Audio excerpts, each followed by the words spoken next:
Muy bien, pues en este video vamos a ver varios conceptos relacionados todavía con el flujo o gasto y los tipos de flujo y tal vez el concepto común a todos ellos es el concepto de viscosidad.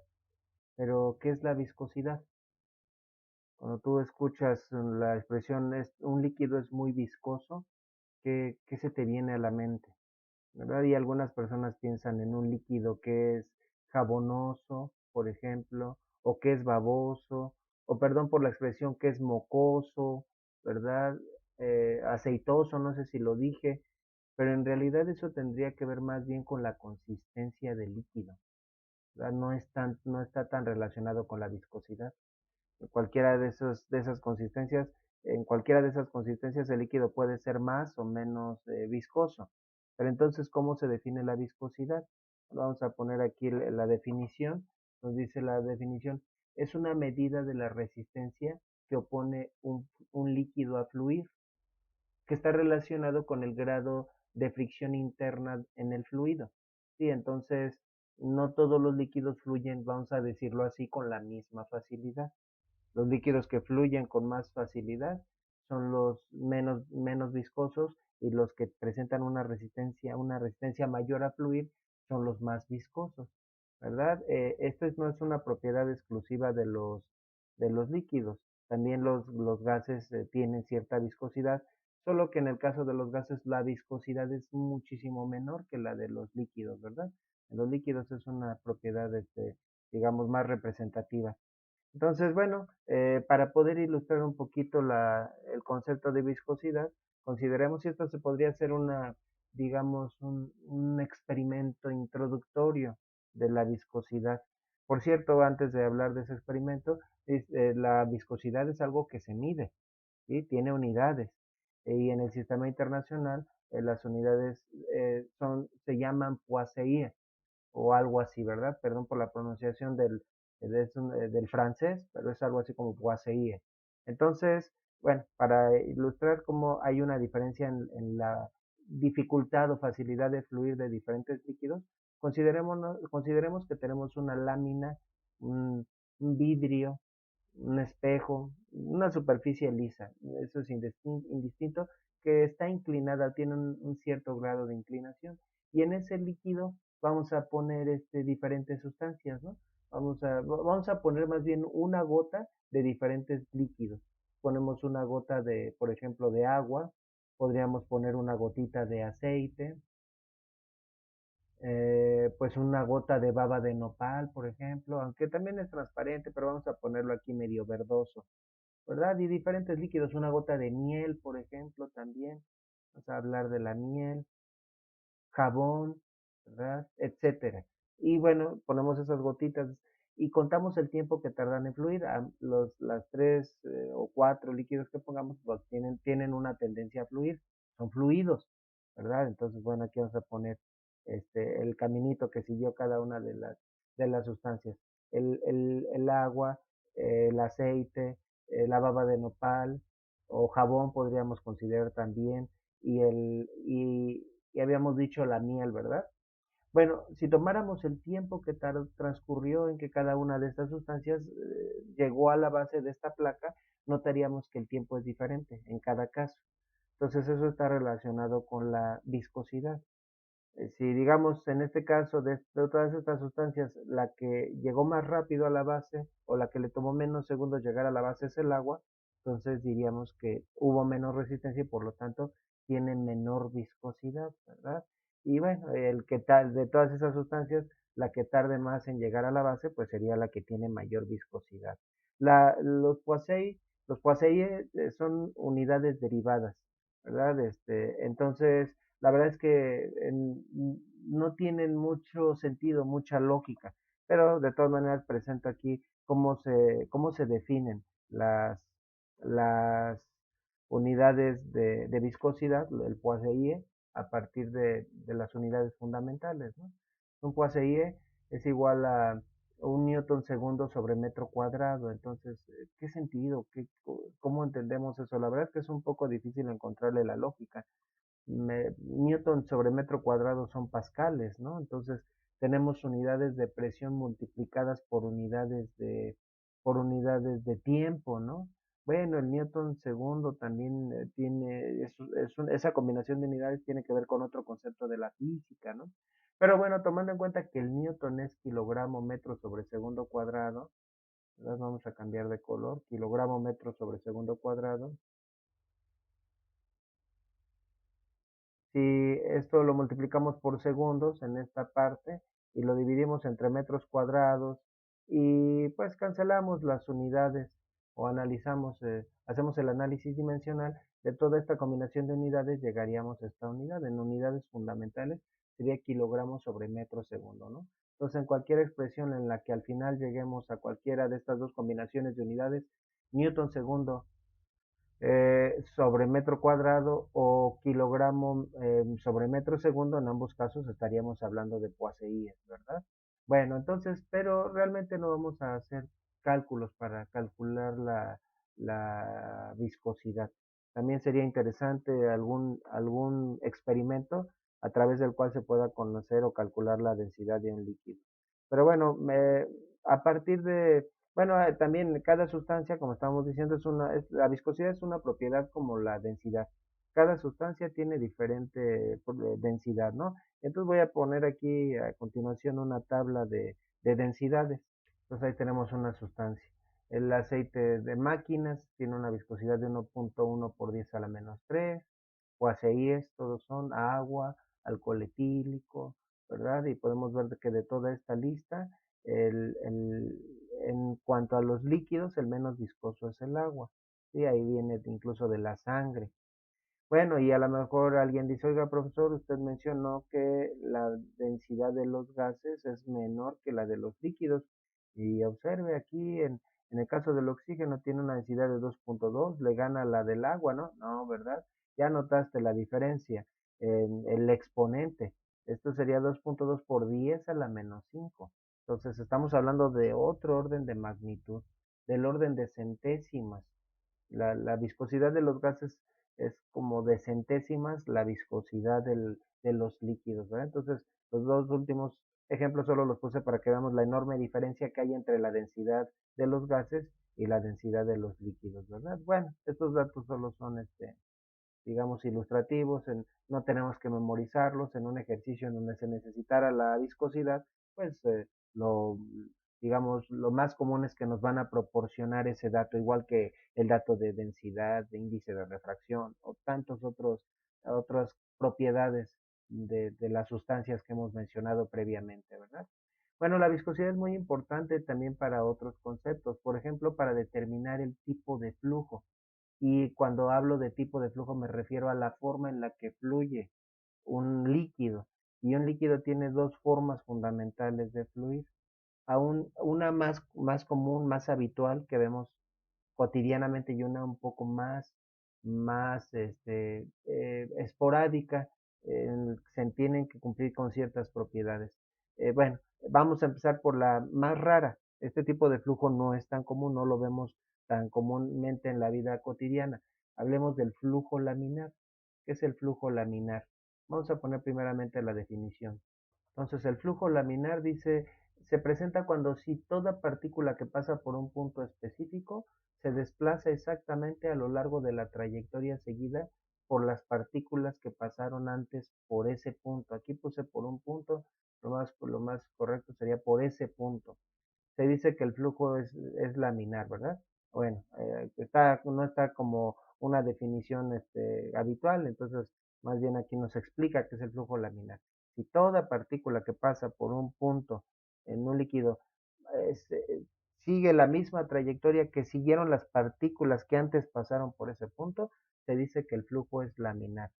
Entonces hay como que caminos conocidos, como los coches que circulan en una vialidad. Generalmente los coches tratan de mantenerse en el mismo carril, aunque hay excepciones, ¿verdad? Entonces pensemos una vialidad de varios carriles en la que todos los automóviles respetan el mismo carril. Algo así con el caso de las partículas, ¿no? La trayectoria que siguen las partículas, por ejemplo, en este caso, en la analogía con los vehículos, los carriles se conocería como línea de corriente. y las diferentes líneas de corriente en este tipo de flujo no se cruzan, ¿verdad? Y coinciden con la dirección de la velocidad. Voy a poner una imagen así, muy básica, muy sencilla para ilustrar a lo que me refiero, ¿no? Entonces, hablando de un tubo cerrado, y bueno, vamos ahorita a hacer caso omiso a esta parte. Ahorita ponemos a qué nos referimos con eso. Entonces, en un tubo cerrado, bueno, digamos, el flujo sería laminar si, por ejemplo, aquí una partícula la pudiéramos rastrear de alguna manera y vemos que su trayectoria es esta línea, ¿verdad? Esa es su línea de corriente. Una partícula que se encuentra en este punto sigue la trayectoria de la línea que está de la que forma parte ese punto y así sucesivamente, ¿verdad? Las líneas de corriente generalmente son paralelas, los caminos que siguen las partículas son paralelos, no se cruzan.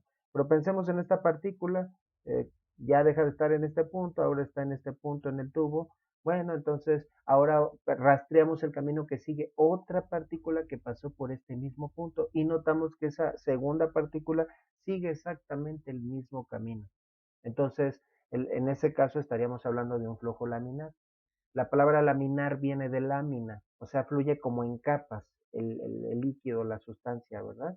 Entonces, bueno, también un detalle interesante, estamos aquí hablando de un tubo cerrado. La velocidad de todas las partículas no sería igual, tendría yo una distribución de velocidad. Unas partículas, bueno, pero tienen una distribución, digamos, ordenada. Eh, una, eh, en el caso de un tubo cerrado, la distribución de velocidad era la parte que tenía anteriormente, ¿verdad? Sería esto. Aquí estoy representando un diagrama de vectores de velocidad y entonces no se podría notar que las partículas que están al centro, ¿verdad? Se mueven o cerca del centro se mueven con mayor velocidad que las que están cerca de los extremos del tubo. Entonces, por ejemplo, en los temas que hemos visto anteriormente, como de gasto, ecuación de Bernoulli, manejábamos el concepto de velocidad del flujo, pero ¿a qué velocidad nos estaríamos refiriendo si unas partículas se mueven más rápido que otras? Bueno, sería una rapidez promedio, unas partículas, no todas las partículas se mueven igual de rápido, ya sea que sea laminar el flujo o tengamos otro tipo de flujo, ¿verdad? Bueno, ¿y por qué las partículas que están más cerca del tubo se mueven más lento? Porque están en contacto con una superficie que está en reposo. Entonces, la viscosidad tiene que ver con la fricción interna entre las mismas partículas, pero también aquí tenemos fricción entre las partículas con el tubo que está en reposo. Entonces el tubo como que frena a las partículas que son adyacentes a este. En cambio, en el caso de las partículas que pasan por el centro, están en contacto con otras partículas que se están moviendo, tal vez con una velocidad menor, pero a fin de cuentas no retardan tanto su movimiento o no frenan tanto su movimiento como el caso del tubo, ¿verdad? Por eso se tiene esa distribución de velocidad. Bueno, en el caso de un canal abierto, la distribución de velocidad es diferente, ¿sí? Entonces, vamos a poner cómo sería la distribución. En ese caso, solo una región de ese flujo está en contacto con una superficie en reposo, ¿no? Entonces, bueno, la distribución de velocidad en el caso de un canal abierto sería esta. ¿Sí? Entonces, bueno, aquí en este enunciado pongo lo que estaba explicando. La fricción interna hace que las diferentes capas de un flujo se muevan con diferente rapidez, ¿verdad? En el flujo laminar es característico del flujo estable de líquidos viscosos a baja velocidad, ¿sí? Entonces, no es para todos los tipos de flujos. Aquí ya vamos viendo algunas características. ¿Cuándo se tiene un flujo laminar? Especialmente cuando el líquido es muy viscoso y fluye lentamente, ¿sí? Pero también se tiene que cumplir con otras condiciones. Entonces, en un canal abierto, no en un tubo, en donde las partículas se mueven con mayor rapidez sería en la parte superior y en la parte inferior las partículas se mueven con menor velocidad, ¿sí? O es menor su rapidez. ¿Por qué? Bueno, porque el piso está en reposo, ¿verdad? Y un ejemplo de esto, aunque ahí estamos hablando ya de otro tipo de flujo turbulento, sería en el mar, ¿verdad? Si has buceado tal vez con goggles o con visor, y te fijas en el fondo del mar, a pesar de que la parte superior, el agua esté en mucho movimiento, tenga mucha velocidad, en la parte inferior sí se nota el movimiento, pero muy lentamente, ¿verdad? O se nota muy poco más bien el movimiento, ¿no? Entonces, bueno, aquí también tenemos una distribución de velocidad, aunque eso de la distribución de velocidad es una parte secundaria. Eso, tal vez ahorita estoy confundiendo con esta parte de distribución de velocidad. El concepto que nos interesa es el de flujo laminar. Bueno, ¿cuál es el otro tipo de flujo? Si estamos clasificando el flujo en flujo laminar es que tiene que haber otro tipo de flujo. Ya mencioné el nombre, ¿verdad? El siguiente tipo de flujo es flujo turbulento. ¿Y cómo se define el flujo turbulento? Bueno, vamos a poner aquí a continuación la definición. Entonces, el flujo turbulento dice es un tipo de flujo en el que las partículas siguen trayectorias erráticas, impredecibles. No se sabe qué camino va a seguir una partícula. La trayectoria que sigue una partícula que pasa por un punto es completamente diferente a la que sigue otra partícula que pasa por ese mismo punto. Y aquí las líneas de corriente sí se cruzan. Es la diferencia con el flujo laminar, ¿no? Esto es más fácil de ilustrarlo, de explicarlo y realmente este es un tipo de flujo más común. Cuando abrimos la llave en nuestra casa, ¿verdad? En un río, las olas del mar, pues prácticamente los ejemplos de flujo que se nos ocurran serían ejemplos de flujo turbulento, ¿no? Pues pensemos que aquí rastreamos el camino que va a seguir esta partícula, el flujo lleva esta dirección, ¿no? Entonces, el camino que seguiría, como menciona la definición, sería completamente errático, impredecible, ¿no?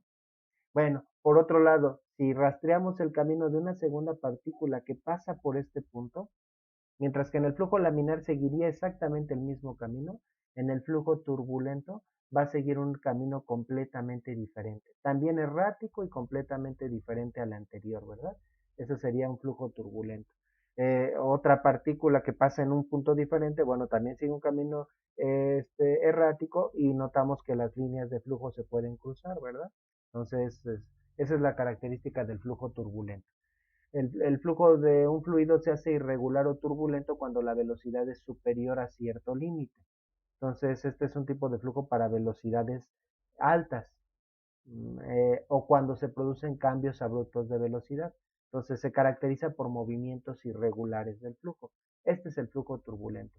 Pero ¿cómo podemos? Ya vimos los dos tipos de flujo principales, flujo laminar y flujo turbulento. Y ya hemos mencionado algunas variables de las que depende del flujo laminar o flujo turbulento. Entonces, ¿de qué depende el tipo de flujo? ¿De qué es función? Y bueno, para esta explicación nos vamos a limitar a un tubo cerrado, no a un canal abierto. Entonces, el tipo de flujo sería una función de, ya mencionamos, de la viscosidad. Por cierto, no lo indiqué o no lo subrayé. La viscosidad se representa con la letra griega eta, ¿verdad? También de qué otra cosa es función el flujo, y bueno, aquí ya podríamos decir, entonces, entre más viscoso, dijimos, sea un líquido, su flujo es más fácil que sea laminar. Entre menos viscoso, como tiene más libertad para fluir, es más fácil que el flujo sea turbulento, ¿verdad? También depende de la velocidad. Entonces, hemos dicho que en el caso de velocidades altas, el flujo tiende a ser turbulento. Por otro lado, también depende del diámetro, el radio del tubo. ¿Sí? Vamos a representarlo aquí con una D. Por ejemplo, si tenemos una calle en la que solo hay un carril, todos los vehículos no tienen forma de estarse cambiando de carril, entonces en una vialidad en la que hay un solo carril, cada coche va a seguir el mismo camino que siguió el coche anterior, no hay de otra, ¿verdad? Entonces igual las partículas, si tienen menos, digamos, caminos por donde irse, entonces el flujo tiende a ser laminar, ¿verdad? En el caso, por ejemplo, del flujo de la sangre, eh, hemos aprendido en las clases de anatomía que las venas se van ramificando hasta que se vuelven tan finas que son tan delgadas como un cabello y se les llaman capilares. Entonces hay capilares, no, los capilares más bien son tan angostos que incluso cuando se ven al microscopio se puede ver cómo va fluyendo un glóbulo detrás de otro, ni siquiera son lo suficientemente anchos para que dos glóbulos eh, por ejemplo, dos glóbulos rojos pasaran simultáneamente, ¿no? Entonces el tamaño limita el camino que puede seguir la partícula. Y bueno, también otra variable de la que depende el tipo de flujo es la densidad. Ahí tal vez es un poco más difícil de razonar cuál es la relevancia de la viscosidad en el tipo de flujo. Para calcular el tipo de flujo, para determinar más bien el tipo de flujo, se utiliza un número adimensional que se conoce como número de Reynolds. Entonces, la definición del número de Reynolds sería un factor, un cálculo, ¿verdad? Adimensional, por cierto, es decir, no tiene unidades, eh, que sirve para determinar el tipo de flujo. Y entonces vamos a poner aquí la definición del número de Reynolds a continuación. A velocidades suficientemente grandes, el desplazamiento de un fluido cambia de flujo laminar simple a un flujo turbulento y la aparición de la turbulencia en un tubo, aquí estamos hablando de un tubo, está dada por un factor adimensional llamado número de Reynolds, ¿verdad? Ahí está el nombre, número de Reynolds, que se calcula de la siguiente manera. El número de Reynolds, como podemos notar, se representa como Rn. No tiene unidades, es un número simple, pero solo sirve para determinar si el flujo es laminar o turbulento, ¿verdad? Entonces, como podemos notar, depende de la densidad, aquí están las variables, densidad del fluido, del diámetro del tubo, de la velocidad o de la rapidez media y de la viscosidad. ¿Por qué tuve que hacer, por qué tuve que hacer mención de la distribución de la velocidad o de la rapidez del flujo? Porque aquí se utiliza la rapidez media. Bueno, no nos vamos a pelear tanto por eso, nos van a dar un dato de rapidez y es el que vamos a utilizar, pero ya vimos que las partículas tienen diferentes velocidades o rapideces, entonces hablaríamos de la rapidez media. Como podemos notar en esta expresión, como la velocidad está en el numerador y el diámetro está en el bueno, densidad, velocidad y diámetro está en el numerador, eso quiere decir que entre mayor sea la densidad, entre más rápido sea el flujo, entre más ancho sea el tubo, entonces el número de Reynolds será mayor porque está en el numerador. Entonces eso quiere decir, y ya dijimos que cuando esas tres variables son grandes, el flujo tiende a ser turbulento. Entonces, eh, para números de reino alto, el flujo es turbulento. Mientras que la viscosidad está en el denominador, entonces entre más viscoso sea un líquido, el Reynolds tiende a ser bajo. Y ya dijimos que mientras más viscoso sea un líquido, entonces hay una mayor tendencia a que el flujo sea laminar, ¿verdad? Entonces, bueno, entonces el número de Reynolds alto es para flujos turbulentos y números de Reynolds bajos es para flujos laminares.